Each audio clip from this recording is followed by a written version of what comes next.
warahmatullahi wabarakatuh. Perkenalkan, nama saya Aida Nuzul Umi Hanifah, NIM A210170018. Saya adalah mahasiswa pendidikan akuntansi Universitas Muhammadiyah Surakarta. Gimana nih kabar teman-teman semua selama di rumah aja? Saya berharap kalian semua baik-baik saja dimanapun kalian berada ya guys. Dan semoga pandemi ini cepat berlalu, karena sesungguhnya hati ini sudah lelah karena LDR guys. Oke, video kali ini saya akan membahas tentang konsep dasar akuntansi.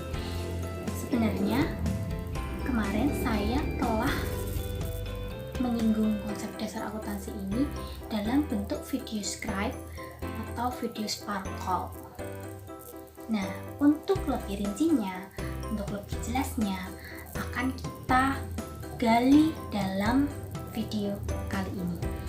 Bagi kalian yang sudah menonton video sparkle saya kemarin, pasti sudah tidak asing lagi dengan kata konsep dasar akuntansi, tentang akuntansi, tentang kegunaan akuntansi, profesi akuntansi, bidang-bidang akuntansi, pihak-pihak yang membutuhkan akuntansi.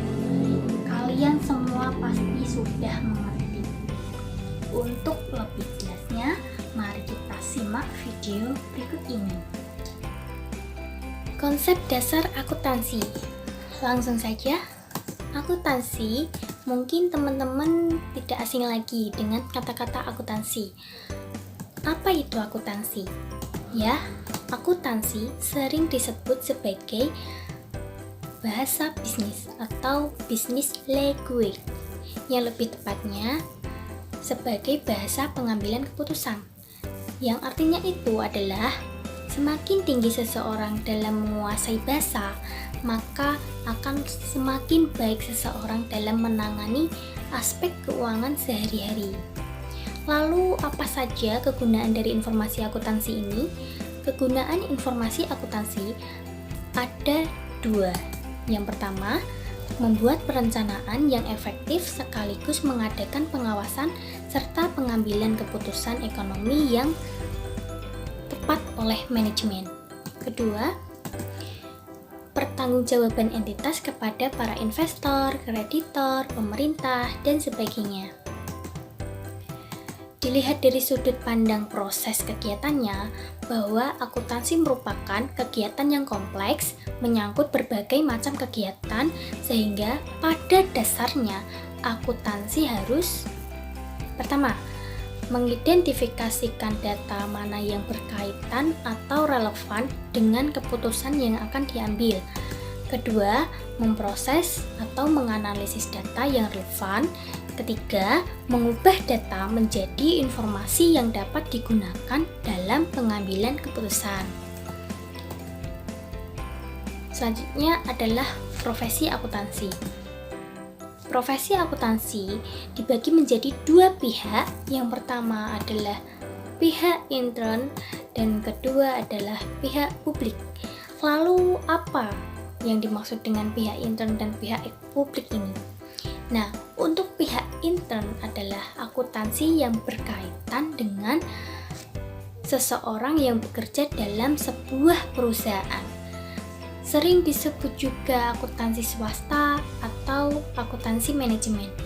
Lalu apa pengertian dari pihak publik?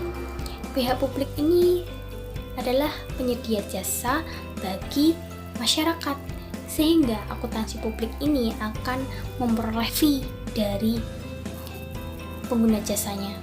Nah, bicara tentang fee, pasti teman-teman sudah tahu apa itu fee.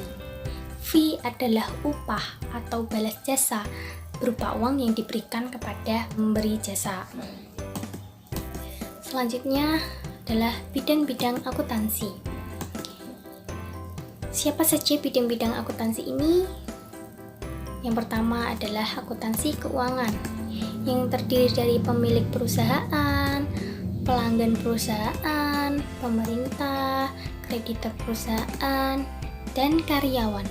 Lalu untuk apa mereka menggunakan akuntansi keuangan ini? Nah, untuk pemilik perusahaan menggunakan informasi akuntansi dalam akuntansi keuangan digunakan untuk mengambil keputusan apakah pemilik perusahaan akan mempertahankan kepemilikan atau malah mencabutnya. Sedangkan untuk kreditor perusahaan menggunakan akuntansi keuangan ini digunakan untuk memberi keputusan kepada kreditor apakah ia akan memperpanjang kredit atau malah menolaknya. Untuk karyawan menggunakan informasi akuntansi sebagai negosiasi kepada perusahaan atas kontrak ketenagakerjaan yang diberikan kepada perusahaan. Pemerintah menggunakan akuntansi keuangan digunakan untuk penetapan besarnya pajak. Pelanggan perusahaan menggunakan akuntansi keuangan itu digunakan untuk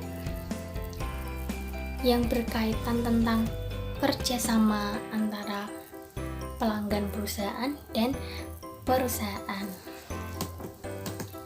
Selanjutnya adalah akuntansi keuangan. Akuntansi keuangan sering disebut general accounting. Informasi yang disajikan dalam akuntansi keuangan berupa laporan keuangan yang penggunanya itu mengambil keputusan dari pihak luar perusahaan, seperti yang saya jelaskan tadi, pemilik perusahaan, pelanggan perusahaan, kreditor, karyawan, dan pemerintah. Kedua, akuntansi biaya. Akuntansi biaya sering disebut cost accounting. Penganggaran masuk dalam kelompok akuntansi manajemen. Manajemen perusahaan harus menyediakan berbagai informasi untuk mencapai sasaran. Manajemen harus mengetahui apa yang terjadi di perusahaan dan lingkungannya pada saat sekarang dan apakah operasi perusahaan bisa berjalan dengan lancar sebagaimana yang diinginkan untuk mencapai tujuan. Sehingga jangan sampai perusahaan itu gagal dalam mencapai tujuan. Ketiga adalah akuntansi manajemen. Ada 3 fungsi dari akuntansi manajemen ini. Pertama, pemilihan dan pencatatan data. Pemilihan dan pencatatan data ini adalah mengumpulkan sekumpulan data yang dilakukan oleh perusahaan di masa yang lalu. Yang kedua adalah analisis data. Yang ketiga, menyiapkan laporan bagi manajemen agar manajemen dapat mengambil keputusan dengan tepat, sehingga harus direncanakan dalam melakukan operasional perusahaan. Yang selanjutnya yaitu peran akuntansi. Peran akuntansi bagi pengguna akuntansi itu memiliki beberapa peran. Pihak-pihak yang berkaitan menggunakan laporan akuntansi sebagai sumber informasi utama untuk pengambilan keputusan. Informasi lain pun juga diperlukan dalam pengambilan keputusan perusahaan. Informasi-informasi tersebut ditampung menjadi satu, dianalisis, dan akhirnya dipakai sebagai dasar untuk mengambil keputusan. Nah, itu adalah peran dari akuntansi. Selanjutnya, siapa saja sih pihak-pihak yang memerlukan informasi akuntansi? Nah, pihak yang memerlukan informasi akuntansi dibagi menjadi 2, pihak intern dan pihak ekstern. Untuk pihak intern itu terdiri dari manajer atau pemilik perusahaan. Untuk apa manajer memerlukan informasi akuntansi? Yaitu untuk menyusun perencanaan perusahaan, mengevaluasi kemajuan yang dicapai perusahaan, serta melakukan tindakan koreksi yang diperlukan. Nah, selanjutnya adalah karyawan. Karyawan memerlukan informasi akuntansi itu untuk prospek perkembangan entitas tempat ia mencari nafkah dan demi keterjaminan kerja karyawan buruh, suatu perusahaan memiliki hak untuk menerima penghasilan, fasilitas, bonus, dan jaminan sosial dari perusahaan untuk tujuan kesejahteraan bersama. Nah, sekarang adalah pihak ekstern. Pihak ekstern terdiri dari investor. Investor menggunakan data akuntansi suatu organisasi untuk menganalisis perkembangan organisasi yang bersangkutan. Investor telah menanamkan modalnya pada suatu usaha dengan tujuan mendapatkan hasil, sehingga investor harus melakukan analisis laporan keuangan perusahaan yang digunakan untuk menyuntik dana dari informasi akuntansi melalui investor. Selanjutnya adalah kreditor. Kreditor menggunakan informasi akuntansi ini untuk pemberian kredit kepada calon nasabahnya. Nasabah yang dipilih kreditor yaitu nasabah yang mampu mengembalikan pokok beserta bunganya pada waktu yang tepat. Oleh karena itu, kreditor sangat berkepentingan dalam laporan keuangan calon nasabah dan nasabahnya. Selanjutnya yaitu pemerintah. Pemerintah menggunakan informasi akuntansi ini digunakan untuk menetapkan besarnya pajak yang harus dibayar oleh organisasi yang bersangkutan. Selanjutnya yaitu organisasi nirlaba. Organisasi nirlaba ini, meski organisasi nirlaba bertujuan untuk mencari laba, organisasi ini masih sangat memerlukan informasi akuntansi untuk tujuan penganggaran, membayar karyawan, dan membayar beban-beban yang lainnya.